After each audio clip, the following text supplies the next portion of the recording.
दोस्तों, स्वागत है आपका मोक्षित ऑनलाइन क्लासेस में। आज हम पढ़ने वाले हैं मध्यकालीन भारतीय इतिहास, जो शुरू होता है 712 ईस्वी से मोहम्मद बिन कासिम के आक्रमण के साथ, जिसमें मोहम्मद बिन कासिम ने सफल आक्रमण किया भारतीय प्रायद्वीप पर। तो हम जानेंगे कि अरब वासियों के भारत पर आक्रमण करने के क्या कारण रहे, क्या परिस्थितियां थी। तो आइए चलते हैं, करते हैं शुरुआत। जिसमें पहला कारण है कि भारत की संपन्नता के किस्से बहुत दूर दूर तक व्याप्त थे। मोहम्मद बिन कासिम के आक्रमण के साथ ही भारत पर अरबों के आक्रमण लगातार बढ़ते ही चले गए। इसके बाद मोहम्मद गजनवी ने भारत पर 17 बार आक्रमण किया। उसके बाद मोहम्मद गोरी भारत आया, उसने तराइन के युद्ध लड़े, जिसकी संपन्नता के किस्से बहुत दूर दूर तक व्याप्त थे, जिसके जिन्हें सुनकर अरबों ने भारत पर आक्रमण शुरू किए। शुरुआत में इनका सफलतापूर्वक विरोध किया गया, लेकिन मोहम्मद बिन कासिम के नेतृत्व में 712 ईस्वी में एक सफल आक्रमण हुआ भारतीय प्रायद्वीप पर। मोहम्मद बिन कासिम ने मकरान तट से होते हुए सिंध के राजा दाहिर को 712 ईस्वी में पराजित कर दिया और भारत पर पहला सफल आक्रमण किया। मोहम्मद गोरी ने 1192 ईस्वी में तराइन के दूसरे युद्ध में विजय प्राप्त करके भारत में मुस्लिम साम्राज्य की एक नींव डाली, जिसे आगे चल के दिल्ली सल्तनत के नाम से जाना गया। और उसमें नए नए वंश हुए। पहला वंश गुलाम वंश हुआ, फिर खिलजी वंश हुआ, फिर तुगलक वंश हुआ, फिर सैयद वंश हुआ, फिर लास्ट में लोधी वंश हुआ, जिसे 1526 ईस्वी में बाबर द्वारा हराकर एक नए साम्राज्य मुगल साम्राज्य की स्थापना की गई। तो आइए अब हम आगे बढ़ते हैं और पढ़ते हैं तराइन के पहले युद्ध। अरब भारत पर आक्रमण क्यों करते थे? आइए इसके कारण जानते हैं कि अरब भारत पर आक्रमण क्यों करते थे। तो पहला कारण जैसे कि है, 7वीं शताब्दी से ही अरब के मुगल शासक भारत में संपत्ति के अर्जन तथा इस्लाम धर्म के प्रसार के लिए भारत की ओर आकर्षित थे। इसी दृष्टिकोण से प्रेरित होकर वह भारत के सिंध प्रांत पर बार बार आक्रमण करते थे। ठीक है, जैसा कि इसमें लिखा है कि जो अरबी शासक थे, वो पहले से ही भारत पर बार बार आक्रमण कर रहे थे, लेकिन इधर शक्तिशाली शासक हुआ करता था एक सिंध का शासक दाहिर, जिसने सफलतापूर्वक इन आक्रमणों का विरोध किया। लेकिन 712 ईस्वी में मोहम्मद बिन कासिम के रूप में एक सफल आक्रमण हुआ, जिसमें राजा दाहिर को पराजित कर मोहम्मद बिन कासिम विजयी हुआ। मोहम्मद बिन कासिम ही क्यों विजय हुए? इसके कारण है, मोहम्मद बिन कासिम ने एक अरब व्यापारी के समुद्री जहाज को लूटे जाने का कथित आरोप लगाकर सिंध पर आक्रमण किया था। मोहम्मद बिन कासिम ने अपने पूर्ववर्ती सेनापतियों के विपरीत सिंध के संदर्भ में जल एवं थल दोनों प्रकार की युद्ध नीति को अपनाया।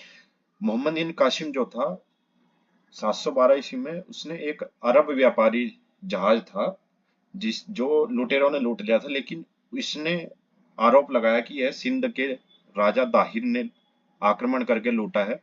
तो उसके एवज में इसने दाहिर पर आक्रमण किया, और इसने दो तरफ से आक्रमण किया दाहिर पर, एक जल मार्ग से और एक थल मार्ग से। ठीक है, कासिम ने अपनी कूटनीतिक सूझबूझ का परिचय देते हुए सिंध क्षेत्र में स्थित देवल के सूबेदार, ध्यान रखना, देवल के सूबेदार ज्ञान बुद्ध को देवल की राजगद्दी का लालच देकर अपने पक्ष में कर लिया। अर्थात इसने कूटनीति का सहारा लिया, साम दाम दंड भेद की नीति अपनाई, और जो देवल एक शक्तिशाली सूबा हुआ करता था सिंध का, तो उसका जो सूबेदार था ज्ञान बुद्ध, उसको इसने लालच देकर अपने पक्ष में कर लिया। साथ ही सबसे पहले देवल बंदरगाह पर अधिकार किया, जो कि वर्तमान कराची में स्थित है। इसने देवल बंदरगाह पर आक्रमण किया तथा उसे अपने अधिकार में, आक्रमण क्या करना था, जब वहां के जो सूबेदार था उसको लालच देकर अपने पक्ष में कर लिया, तो उस पर इसने आसानी से अधिकार कर लिया। देवल सिंध का प्रमुख बंदरगाह था, जिससे सिंध को गहरा आघात हुआ। देवल सिंध का प्रमुख बंदरगाह था।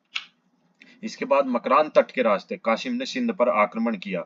अंततः 20 जून 712 को रावण नामक स्थान पर सिंध के राजा दाहिर को पराजित कर दिया गया। इस प्रकार मोहम्मद बिन कासिम ने दोनों मार्गों से, जल मार्ग से मकरान तट के रास्ते होते हुए आक्रमण किया, और उधर से थल सेना ने अरब से आक्रमण किया सिंध पर। तो रावण नाम के स्थान पर 20 जून 712 को राजा दाहिर को पराजित कर दिया गया तथा भारत पर पहली बार किसी मुस्लिम शासक का सफल आक्रमण हुआ। गोरी का भारत आक्रमण। इसके बाद समय समय पर अरब शासकों, विशेषकर तुर्कों द्वारा भारत पर लूटपाट के उद्देश्य से आक्रमण किए गए, जिसमें महमूद गजनवी का आक्रमण प्रमुख है। महमूद गजनवी, इसने 17 बार भारत पर आक्रमण किया और इसका उद्देश्य केवल लूटपाट करना था। यह यहाँ साम्राज्य विस्तार के लिए नहीं आया था। इसका उद्देश्य था कि भारत में जो धन है उसको लूटकर वापस गजनी ले जाया जाए। भारत में तुर्क साम्राज्य की स्थापना का श्रेय मोहम्मद गोरी को जाता है, जो कि अलाउद्दीन जान सोज का एक सेनापति था। मोहम्मद गोरी के भारत आक्रमण का उद्देश्य मोहम्मद बिन कासिम तथा महमूद गजनवी से अलग था। अर्थात जो मोहम्मद बिन कासिम और महमूद गजनवी थे वो एक केवल लूटने के पर्पज से भारत आए थे, लेकिन मोहम्मद गोरी साम्राज्य विस्तार करने के लिए भारत आया था। मोहम्मद गोरी जो था ये मानता था कि पंजाब तक गोरी साम्राज्य हुआ करता था, इसलिए ये उसे वापस गौर साम्राज्य में सम्मिलित करने के लिए पंजाब पर अधिकार करना चाहता था, लेकिन उसी के साथ इसने दिल्ली पर भी अधिकार कर लिया। वसुधैव मोहम्मद गोरी एक साम्राज्यवादी था और लूटपाट के साथ ही भारत में अपनी सत्ता का विस्तार भी करना चाहता था। इस प्रकार मोहम्मद गोरी मध्यकाल में पहला तुर्क था जिसने साम्राज्य विस्तार के उद्देश्य से भारत पर आक्रमण किया। भारत में अपने साम्राज्य के विस्तार के क्रम में गोरी ने, जिसमें पहला सफल आक्रमण 1175 ईस्वी में मुल्तान के विरुद्ध किया। इसके बाद मोहम्मद गोरी ने पृथ्वीराज चौहान के साथ तराइन के उल्लेखनीय युद्ध लड़े और अखंड भारत के राजनीतिक मानचित्र को बदलते हुए निकट भविष्य में दिल्ली सल्तनत काल का मार्ग निर्मित किया। तराइन का प्रथम युद्ध 1191 ईस्वी में वर्तमान हरियाणा के करनाल और थानेश्वर यानी कि कुरुक्षेत्र के मध्य एक मैदान पड़ता है तराइन। उस तराइन के मैदान में युद्ध हुआ। इसमें एक साइड मोहम्मद गोरी की सेना और दूसरी साइड पृथ्वीराज चौहान, जिनका दूसरा नाम पृथ्वीराज तृतीय भी था, के बीच हुआ। इसमें एक तरफ मोहम्मद गोरी जो अपने साम्राज्य विस्तार की महत्वाकांक्षा के लिए लड़ रहा था, दूसरी तरफ दिल्ली के राजा थे पृथ्वीराज चौहान। दोनों के बीच एक भयंकर लड़ाई हुई जिसमें मोहम्मद गोरी की पराजय हुई। इसमें पृथ्वीराज चौहान की विजय का एक अन्य कारण भी था कि इसमें राजपूतों का पूर्ण सहयोग प्राप्त था पृथ्वीराज चौहान को, और स्वयं भी एक शक्तिशाली शासक थे। तराइन के पहले युद्ध के बाद पृथ्वीराज चौहान मोहम्मद गोरी की ओर से निश्चिंत हो गया था। अपनी सैन्य शक्ति तथा सुरक्षा व्यवस्था को मजबूत करने के बजाय पृथ्वीराज चौहान ने गृहस्थ जीवन व्यतीत करना शुरू कर दिया। इसी दौरान पृथ्वीराज चौहान ने एक बड़ी राजनीतिक भूल राजा जयचंद के साथ अपने संबंधों को खराब करने की वसुधैव पृथ्वीराज चौहान की पत्नी संयोगिता राजा जयचंद की बहन थी तथा जयचंद दोनों के प्रेम प्रसंग विवाह से प्रसन्न नहीं था। इसी कारण जयचंद और पृथ्वीराज चौहान की मित्रता में भी फूट पड़ गई। इसी कारण राजा जयचंद ने मोहम्मद गोरी को सहायता देने का भी निर्णय किया, जो आगे चलकर तराइन के दूसरे युद्ध में पृथ्वीराज चौहान की पराजय का एक बड़ा कारण बना। वहीं दूसरी तरफ युद्ध में पराजित होने का प्रतिशोध लेने तथा अपनी साम्राज्य विस्तार की महत्वाकांक्षा से प्रेरित होकर मोहम्मद गोरी पुनः युद्ध की तैयारियों में जुट गया। इसके साथ ही मोहम्मद गोरी ने कई भारतीय राजाओं को लोभ देकर अपने पक्ष में भी कर लिया। अर्थात जो पृथ्वीराज चौहान थे वो जीत के बाद आश्वस्त हो गए कि अब ये वापस नहीं आएगा, लेकिन मोहम्मद गोरी जो पराजय के बाद प्रतिशोध लेने और अपने साम्राज्य विस्तार को और दृढ़ता से प्राप्त करने के लिए युद्ध की तैयारियों में पूर्ण रूप से जुट गया। और उसने जो आसपास के छोटे छोटे राजा थे, जो छोटे छोटे स्वतंत्र राजा हुआ करते थे, उन्हें लोभ देकर अपने पक्ष में कर लिया, और जिसका परिणाम हुआ कि 1192 ईस्वी में दोबारा तराइन के मैदान में तराइन का दूसरा युद्ध हुआ, तराइन का द्वितीय युद्ध। फलस्वरूप 1192 में पुनः मोहम्मद गोरी एवं पृथ्वीराज चौहान की सेनाओं के बीच तराइन के मैदान में युद्ध हुआ, किंतु इस बार युद्ध में मोहम्मद गोरी की विजय हुई। तराइन का द्वितीय युद्ध भारतीय इतिहास के निर्णायक युद्धों में माना जाता है। इसने भारतीय भूमि में मुस्लिम सत्ता स्थापित होने का मार्ग प्रशस्त कर दिया। अर्थात जो तराइन का दूसरा युद्ध था, इसमें पृथ्वीराज चौहान की पराजय के साथ ही भारत में एक मुस्लिम सत्ता की स्थापना का मार्ग प्रशस्त हुआ, और जो आगे चलकर दिल्ली सल्तनत का रूप लिया, जिसने पृथ्वीराज की पराजय के कारण राजनीतिक दूरदर्शिता का अभाव अर्थात युद्ध की तैयारी करने के बजाय उसने गृहस्थ जीवन जीना ज्यादा अच्छा समझा। जयचंद जैसे शक्तिशाली राजाओं से संबंधों में तनाव। पृथ्वीराज चौहान ने एक बड़ी भूल की, जयचंद जैसे शक्तिशाली राजाओं से शत्रुता मोल लेकर तत्कालीन भारतीय राजाओं को सहयोग प्राप्त करने की कूटनीतिक विफलता।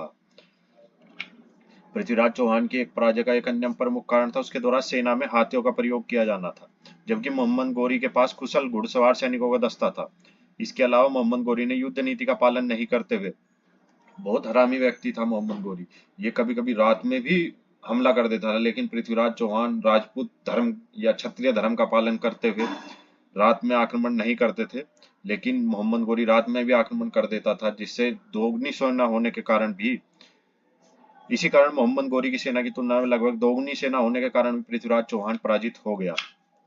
इस विजय के बाद मोहम्मद गोरी ने अपने सबसे विश्वास पात्र और युद्ध में उल्लेखनीय भूमिका निभाने वाले गुलाम कुतुबुद्दीन ऐबक, ये दिल्ली सल्तनत का पहला राजा होगा जो दिल्ली सल्तनत की स्थापना करेगा, कुतुबुद्दीन ऐबक, गुलाम कुतुबुद्दीन ऐबक को प्रशासक नियुक्त किया और स्वयं वापिस 1206 ईस्वी में मोहम्मद गोरी की मृत्यु के बाद उसके संतानहीन होने के कारण उसके साम्राज्य को उसके 3 गुलामों ने आपस में बांट लिया, जिसमें यल्दौज को गजनी का राज्य क्षेत्र मिला, कुम्बाचा को सिंध और मुल्तान का राज्य क्षेत्र मिला और कुतुबुद्दीन ऐबक को भारतीय राज्य क्षेत्र मिला। इन तीनों में से हमें कुतुबुद्दीन ऐबक को पढ़ना है, जो दिल्ली सल्तनत का पहला सुल्तान बनेगा, कुतुबुद्दीन ऐबक।